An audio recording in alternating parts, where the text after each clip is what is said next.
বিসমিল্লাহির রহমানির রহিম। Tips store চ্যানেলের পক্ষ থেকে আপনাদেরকে স্বাগতম। আজকে আমি দেখাবো কিভাবে online VAT registration process final submit করার এক সপ্তাহ পরেও আপনার মেইলে যদি ভ্যাট রেজিস্ট্রেশন সার্টিফিকেট না আসে, তাহলে মেইলে দেখাবে আপনি কোনো তথ্য ভুল দিয়ে সাবমিট করেছেন। তো আমি এখানে টিন নাম্বার ভুল দিয়েছি, এজন্য আমার ভ্যাট সার্টিফিকেট আসেনি। তো চলুন কিভাবে সঠিক তথ্য দিয়ে পুনরায় সাবমিট করে ভ্যাট রেজিস্ট্রেশন সার্টিফিকেট পেতে পারি। প্রথমে আমি অনলাইন ভ্যাট রেজিস্ট্রেশন সার্টিফিকেটের ওয়েবসাইটে ঢুকতে হবে। ঢোকার পরে এখানে একটা জিনিস খেয়াল রাখতে হবে যে আপনারা পূর্বেই যে সাবমিট করার সময় আপনাকে একটা মেইল আইডি দিয়েছে, আপনি পাসওয়ার্ড এবং ইউজার আইডি আপনি এখানে সেভ করে নিতে হবে, যাতে আমরা পরবর্তীতে কোনো সমস্যা হলে আমরা এখান থেকে লগ ইন করে আমরা সংশোধন করতে পারি। আমি এখান থেকে আমার আইডি কপি করে নিলাম।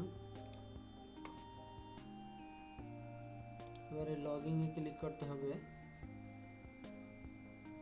ইউজার আইডি এখানে আমি দিয়ে দিলাম।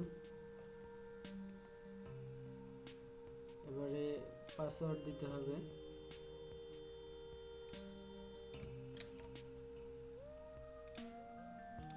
পাসওয়ার্ড দিয়ে দিলাম।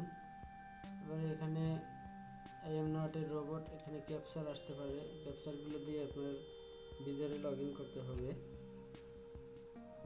এবারে আসেনি, এজন্য আমি এখানে লগ ইন করে দিলাম। লগ ইন করার পরে এখানে আপনি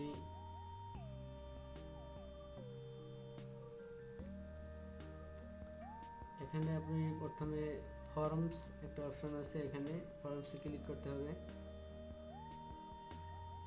ক্লিক করার পরে এখানে আমার স্ট্যাটাস দেখাচ্ছে রিজেক্ট। আমি এটা সাবমিট করেছি মার্চের 19 তারিখ। এখানে আমার রিজেক্ট দেখাচ্ছে, এই জন্য আমি এখানে মডিফাই করে আমার যে তথ্য ভুল দিয়েছি আমি সঠিক তথ্য দিয়ে আমি এখানে পুনরায় সাবমিট করব। তো এখানে প্রথমে এই যে এখানে একটা অ্যারো চিহ্ন আছে, এখানে ক্লিক করতে হবে। ক্লিক করলাম, একটু ওয়েট করতে হবে।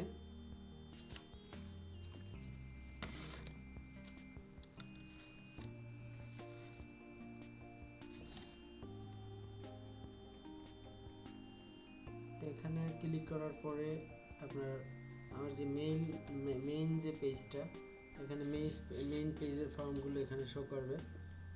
তো এখানে আমার প্রথম কাজ আছে, আমি যে জিনিসটি ভুল করেছি, আমি টিন নাম্বারটা আমি ভুল দিয়েছি। এখানে কোনো কারেকশন করার কিছু নেই। এখানে আমরা কারেকশন করতে হলে আমার এখানে প্রথমে এই কর্নারে একটা অপশন আছে, অ্যামেন্ড, একটা লেখা অ্যামেন্ড, এই অ্যামেন্ডে ক্লিক করতে হবে। ক্লিক করলাম। ক্লিক করার পরে আপনার এখানে সব কিছু দেখাচ্ছে, শো করতেছে।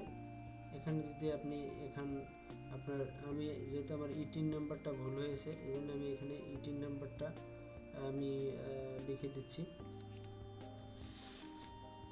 7126। আমি এখানে টিন নাম্বারটা আমি লিখে দিলাম 716126। আমি একটু চেক করে নিলাম যাতে ভুল না হয়। 716126362653। ওকে, এবারে আমি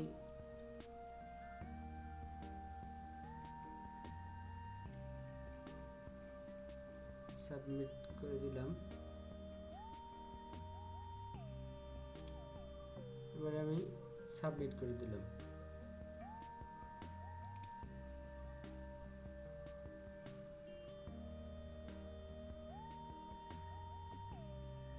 ওকে, সাবমিট হয়ে গেল। তো বন্ধুরা, এভাবেই আমরা আমাদের যদি ভ্যাট রেজিস্ট্রেশন সাবমিট করার পরে যদি এরকম আমার মতো কোনো সমস্যা আপনারা পড়েন, তাহলে আপনারা আমার এই টিউটোরিয়ালটি দেখে আপনারা নিজেরাই আপনারা ঠিক করে নিতে পারবেন।